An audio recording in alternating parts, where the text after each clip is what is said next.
Hi guys and welcome to Faewood. So we're working on the necklace again. This time, now that we've made all different sorts of components over the last few videos, this one's going to be more putting those elements together and trying to work out how to construct the final bits of the necklace. There'll be some final touches that'll happen as well, but this is very much trying to construct the other half of the necklace, or at least work out what order I need to do that in. If you remember, if you've been following along, and if you haven't and you want to know what's been happening with this necklace, like how I got to this point, I'll try and remember to leave a little card up here for the playlist for this necklace. So we made these little dip resin butterfly wings.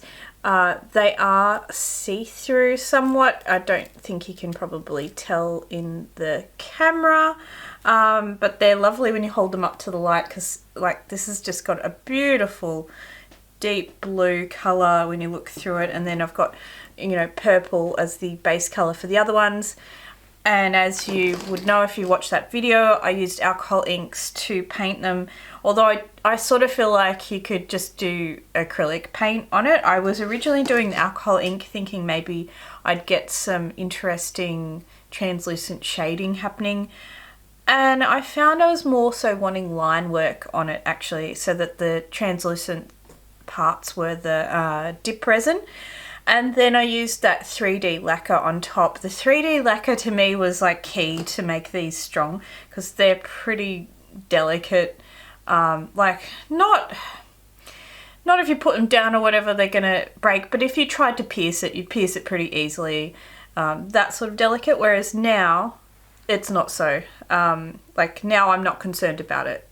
So I do, like you could break that if you really wanted to and snap it. But not without trying to do it. So yeah, I do definitely recommend the 3D lacquer on top of that.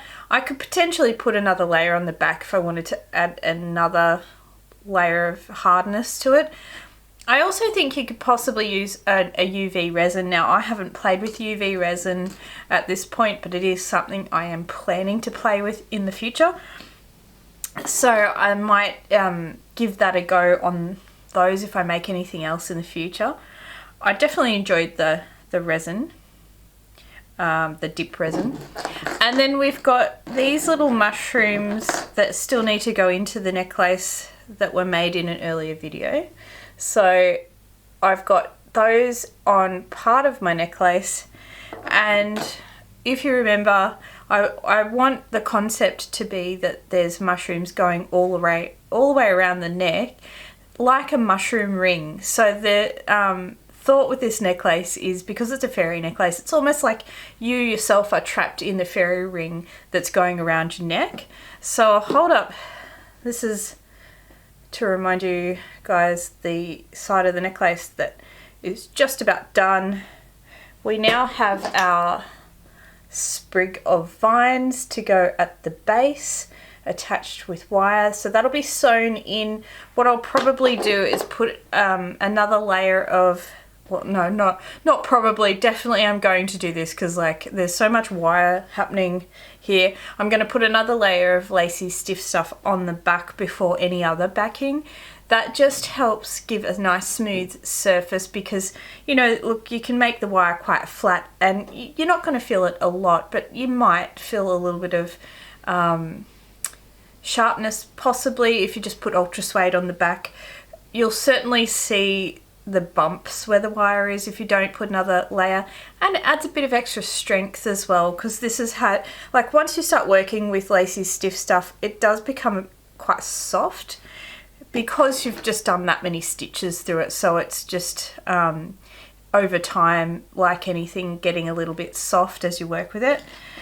And if you recall, this is the other side of the necklace that I need to attach. So the part that is still up for debate is where I'm putting the clasp. Am I putting it at the back or am I putting it at the front?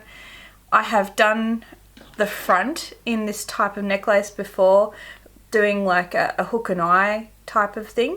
So it, you know, and it is a nice easy way to do it as far as putting the necklace on. So that's definitely a possibility, and I do kind of like the idea of this continuing on because it gets a bit thin there. So yeah, I haven't quite decided yet because I originally did think I would clasp it up here, but I am considering down here potentially. So yes, anyway, lots of considerations to be made. I need to make sure I get the length right, the placement of the mushrooms where I want them, the placement of the fairy wings, and I am putting one of the fairy wings on here where I was originally going to use something else which I've shown, which were these other wings that I had. I am definitely going to use one of the dip resin wings instead to keep it consistent across the necklace, so it'll just be deciding which one to use. And I've got more butterfly or fairy wings than I actually need, so I'll be deciding which ones I like for the piece and which ones I don't need for the piece. So yes, now is time to take you guys down onto the table while we start fiddling about and working out how we're going to put this together. So as I usually do, I like to bend the wire into little loops. It stops it poking out and gives me something to sew onto the back. So I'm just bending all of these little bits around to give me a good anchor point for this little fringy part.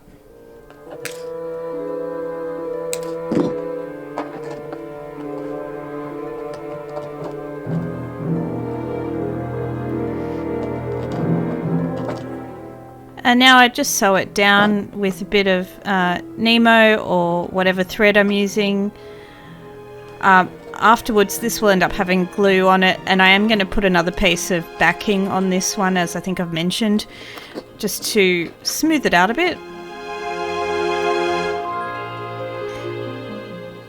So I just need to work out where I want everything before I start putting into place. So that's what I'm doing here. I kind of not quite plaited the vines, but I just kind of wrapped them around each other a little bit, and now I'm just placing each of these components where I want them, and each of them have a bit of wire, so it allows me to then bend it around and hold it into place.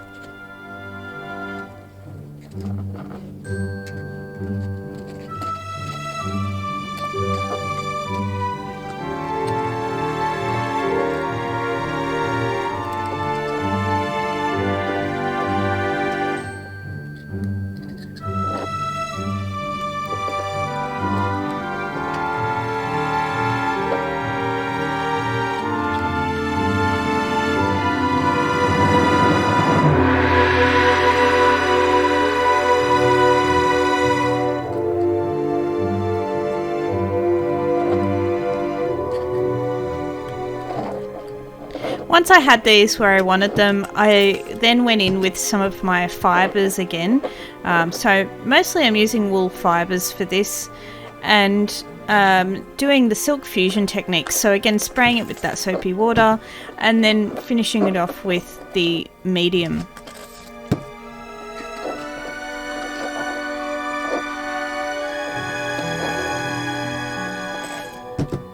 So I use a gloss medium, and it's just like an acrylic medium really, and for what I'm doing here I don't water it down at all, I just put it straight on as is.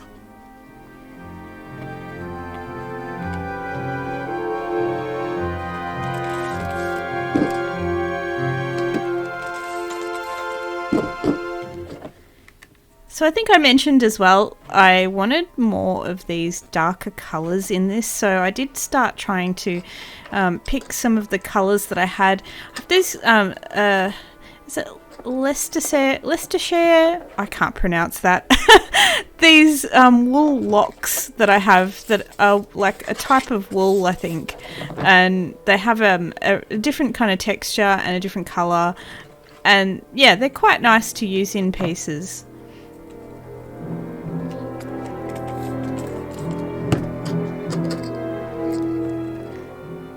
And I did actually go across the middle of each of the wings. I thought it might add a bit of strength to them as well. So my main goal at the moment is covering up the wire. And yeah, as I say, I did go across the middle of all of the wings as well. You don't have to do that really. I think you could go around the edges of the components just to cover those wire bits up. I left that to dry because I wanted that part of it dried before I kept working on it, and then decided to add some of those wings onto the other side of the piece as well. It just then adds that same element on two sides of the necklace, like bringing it together. If there wasn't anything, I think bringing those two sides together, it might look a bit tacked on.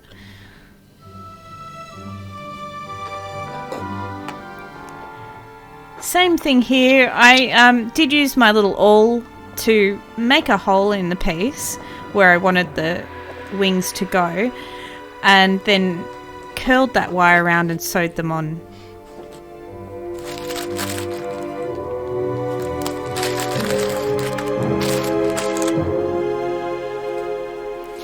So this is actually a few days later, and I'm going back in again with some more of the green and like darker colours. I didn't really like how it was looking, so I wanted to add a little bit more of those greens, like cooler greens and darker greens.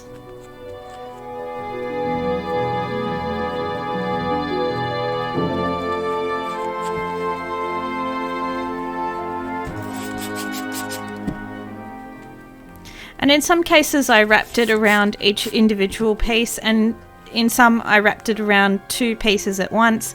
I figured that looked a bit more natural. As moss might grow, you know, it might cover and bind vines together, and it just gives it a really interesting finish.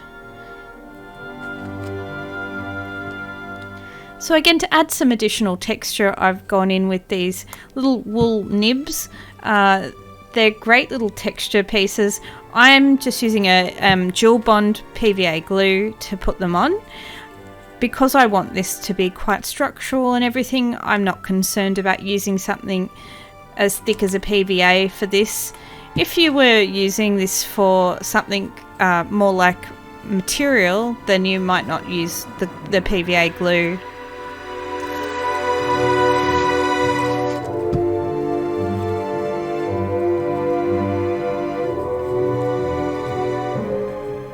And again, I felt like I needed some of that colour on the bottom part as well, because it was really a little bit different in colour to the rest of it. So just bringing those tones together. And I didn't cover all of them, but just a couple of them.